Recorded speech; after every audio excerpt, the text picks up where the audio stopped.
Airport authority bonds అంటే airport authority organisation issue చేసే bonds. ఈ అథారిటీస్ ఎయిర్‌పోర్ట్‌ని బిల్డ్, డెవలప్, ఆపరేట్, మెయింటైన్ చేయడానికి ఇన్వెస్టర్స్ నుండి ఫండ్స్ రేజ్ చేయడానికి ఈ బాండ్స్ ఇష్యూ చేస్తాయి. ఇండియాలో example authority airports authority of India. Example airports managed by this authority. Chennai international airport, Netaji Subhash Chandrabose international airport. సింపుల్‌గా చెప్పాలంటే ఇన్వెస్టర్ ఎయిర్‌పోర్ట్ అథారిటీకి మనీ లెండ్ చేస్తాడు. అథారిటీ ఆ మనీని ఎయిర్‌పోర్ట్ కన్‌స్ట్రక్షన్, మోడర్నైజేషన్, ఇన్‌ఫ్రాస్ట్రక్చర్ కోసం యూజ్ చేస్తుంది. అథారిటీ ఎయిర్‌పోర్ట్ రెవెన్యూ నుండి ఇంట్రెస్ట్ పే చేస్తుంది. మెచ్యూరిటీ టైమ్‌లో ప్రిన్సిపల్ అమౌంట్ రిటర్న్ చేస్తుంది. మినిమమ్ ఇన్వెస్ట్‌మెంట్ 10,000 నుంచి 1,00,000 వరకు ఉంటుంది. మాక్సిమం ఇన్వెస్ట్‌మెంట్ లిమిట్ లేదు. Individual investors, banks, mutual funds, institutional investors lakhs or crores వరకు ఇన్వెస్ట్ చేయొచ్చు. Airport authority bonds usually medium to long term investments.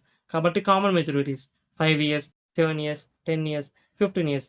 Interest rate 6-9% per year ఉంటుంది. Interest payments quarterly, half yearly లేదా yearly ఉంటుంది. అది బాండ్ టర్మ్స్ బట్టి depend అవుతుంది. ఎక్కడ కొనాలి? ఎయిర్‌పోర్ట్ అథారిటీ బాండ్స్ ఈ ప్లేసెస్‌లో కొనొచ్చు. Stock exchanges like NSC, BSC limited, online brokers లేదా trading platforms like Upstox, Zerodha.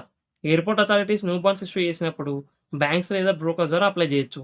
Advantages government backed authority కాబట్టి రిలేటివ్‌లీ సేఫ్టీ ఎక్కువ. Regular interest income, infrastructure sector growth benefit, long term stable investment. Disadvantages interest rate changes bond ప్రైస్‌ని effect చేస్తాయి.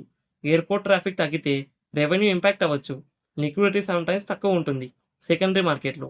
ఇలాంటి financial topics కోసం ఛానల్‌ని subscribe చేసుకోండి.